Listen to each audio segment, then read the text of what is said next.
normal zamanlarda buraya ikinci ürün olarak mısır ekiyorduk. Şu gördüğünüz araziler tamamen yemyeşildi bu vakitler. Ama gel gör ki TEDAŞ'ın yanlış uygulamaları neticesinde buralar bomboş kalmış, çorak araziye dönüşmüş. Yani insan acıyor bu topraklara. Bizim saatimiz yukarıda, oraya almışlar ki kaçak yapılmasın diye. Ne zaman kaçak yapılırsa orada otomatikmen belli oluyor. Ona rağmen yine gelip kaçak muamelesi yapıyorlar. Kaçak yapmadığımız halde bütün bölge biliyor ki ben kaçağa karşıyım. Buna rağmen geldiler fizik kesinti yaptılar yukarıdan. Ta yukarıdan ana hattan kestiler. 49 gün boyunca öyle kesik kaldı yani. Sulama yapmadığımız halde geliyorlar, fatura yazıyorlar. Bu işten anlamayan birisi gelse bilecek ki burada sulama yok. Çünkü malzeme toplanmış, hepsi eve götürülmüş, evin önünde istif edilmiş ve o şekil bekliyor. Şimdi bu sıkıntı 2020'den itibaren başladı. 2020'ye kadar hiçbir sorun yoktu. Ne ödemelerde ne bir şeylerde falan. Biraz gecikebiliyordu. Ancak 2020'de bize kaçak adı altında büyük bir meblağ gelince artık ödeyemez hale geldik. Hatta geldiler dediler keseceğiz falan. Kardeşimi aradım, gitti 40 bin lira falan ödedi, kısmi bir ödeme yaptılar. O şekil kaldı. Ondan sonra peyderpey kaçak gelmeye başladı. Ki bütün bölge biliyor ki ben kaçağa karşıyım. Kaçak kullanırsam yazsınlar. Ama kaçak kullanmadığım halde bana kaçak yazarlarsa o zaman iş değişir. O 2020'den itibaren artık mahkeme sürecine girdik. Mahkeme süreci devam ediyor. En son bu sene geldiler dediler keseceğiz elektriğinizi. Fiziki kesinti yaptılar. Kabloları aşağı indirdiler. Gittik mahkemeye falan.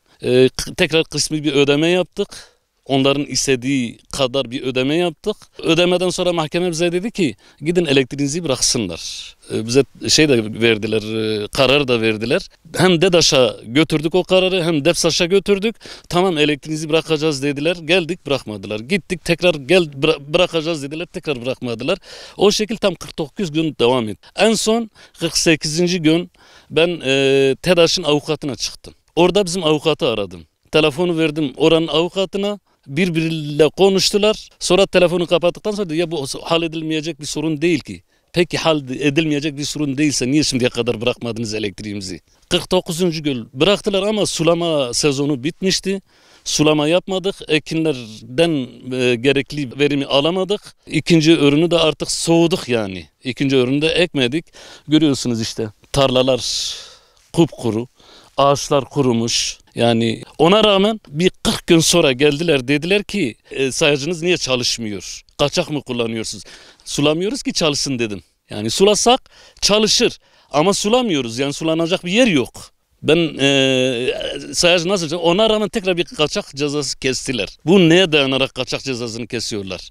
Ben bunu anlamış değilim. Bunun bir an önce gerekli yerlere intikal etmesini istiyorum. Cumhurbaşkanımız bir zamanlar dedi ki gördüğünüz boş yerlere ekin. Eyvallah güzel bir şey. Ancak gel gör ki TEDAŞ'ın yanlış uygulamaları verimli arazileri ekmekten bizi soğutuyor. Ekemiyoruz artık. Ya tamamen eşyanızı toplayın götürün kapatın desinler. Biz bu işi yapmayalım ya da bize rahat nefes aldırsınlar. Geçen gelmişlerdi tekrar işte bakacağız sayacınıza falan demişlerdi 2 yıl önce. O zaman 6000 kilowatt vardı. Hesapladık o 6000 kilowattın tamamı bir faturaya denk geliyor. Bu hesaplamayı nasıl yapıyorlar? Ne şekil hesaplıyorlar anlamış değiliz. Mağduruz. Mağduriyetimizin giderilmesini istiyoruz yani. Defalarca verdik. Mahkeme kararlarını götürdük. Para etmedi yani. Hatta en son avukata dedim ki tazminat davası açalım. Avukat bize dedi ki mahkeme masrafı cebinden gider. Yani onunla baş edemezsin falan. Peki bunun sırtında kim var? TEDAŞ'ı kim koruyor?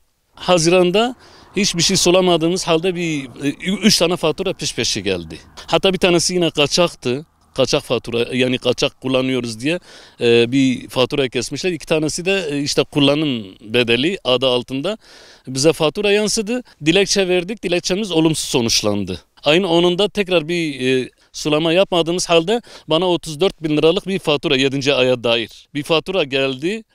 Bu sabah itibariyle tekrar itiraz ettik. Artık nasıl sonuçlanır onu da bilemiyorum yani.